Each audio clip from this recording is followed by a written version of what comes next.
სტრუქტურები აღიქმება.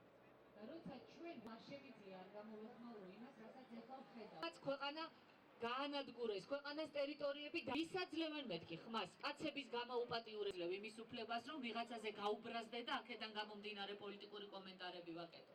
მე ნათლად ვხედავდი იმ საფრთხეს, რაც მოქონდა ნაციონალურ მოძრაობას.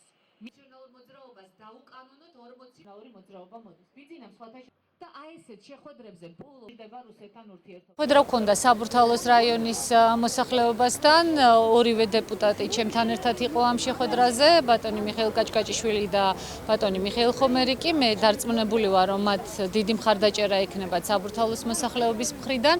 ძალიან თბილი და ძალიან კარგი შეხვედრა იყო. ადამიანებმა თავის პრობლემებზე ისაუბრეს, მაგრამ რა თქმა უნდა, ყველა შეხვედრა გიტოვებს პოზიტიურთან ერთად ძალიან მძიმე განცდას, იმიტომ რომ ადამიანებს ძალიან უჭირს. ძალიან ძნელია აცრემლებული მამაკაცების ნახვა, ძალიან ძნელია აცრემლებული ქალბატონების ნახვა, როდესაც ისინი თავიანთ პრობლემებზე და უსამართლობაზე გელაპარაკებიან. მთავარი რაც ადამიანების პრობლემა არის ის, რომ ისინი ძალიან ბევრი უსამართლობის მსხვერპლი გახდნენ, მათ არ აქვთ დაცულობის განცდა, სოციალური გაჭირვებაა ძალიან დიდი და ელემენტარული პრობლემები და უყურადღებობა ხელისუფლების მხრიდან. ჩვენ ვპირდებით ადამიანებს, რომ ყველაფერს გავაკეთებთ იმისათვის, რომ უსამართლოდ აღარავინ აღარ დაიჩაგროს საქართველოში და არ ხდებოდეს ისე, როდესაც ერთნი უსაშველოდ მდიდრდებიან ადამიანების გაჭირვების და სიღარიბის და გაღატაკების ხარჯზე. გამდიდრდეს, რაც შეიძლება მეტი ქართველი, ოღონდ გამდიდრდეს საწარმოების შექმნით, ადამიანების დასაქმებით, ბიზნესის გაკეთებით, კონკრეტული საქმეების გაკეთებით და არა იმით, რომ სხვა ადამიანების უბედურების და უსამართლობის ხარჯზე გააკეთებენ, ასე ვთქვათ, და ააგებენ თავის კეთილდღეობას. ესე რომ ჩვენ უნდა ვეცადოთ, რომ გქონდეს სოციალური სამართლიანობა ქვეყანაში, ჩვენ უნდა ვეცადოთ, რომ გქონდეს სოციალური სახელმწიფო და ადამიანები სახელმწიფოში თავს დაცულად გრძნობდნენ. აი, ამას შევპირდი მე ადამიანებს და ნამდვილად შევასრულებთ კიდეც. მთავარი პრობლემა მოსახლეობის, საბურთალოს მოსახლეობის არის იპოთეკარების პრობლემა.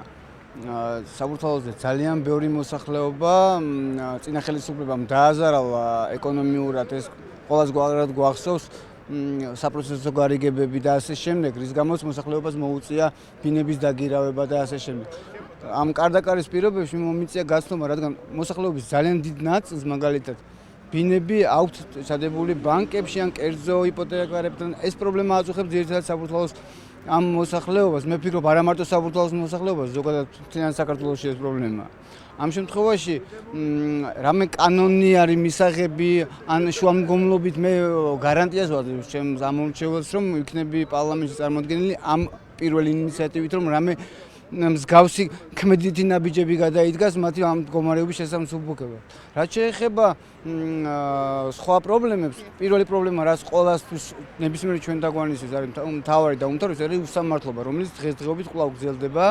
ისე გრძელდება ნაციონალური მოძრაობის და მათი სატელიტი პარტიების თარეში ყველგან და ბუნებრივია დღეს რა სავალალო ფაქტიც მოხდა სენაკში იამეტრეველთან დაკავშირებით ყველამ ყველგან ნახეთ და მე ვფიქრობ, რომ ერთხელ და სამუდამოდ ამ ქვეყანაში უნდა დასრულდეს უსამართლობის ეპოქა.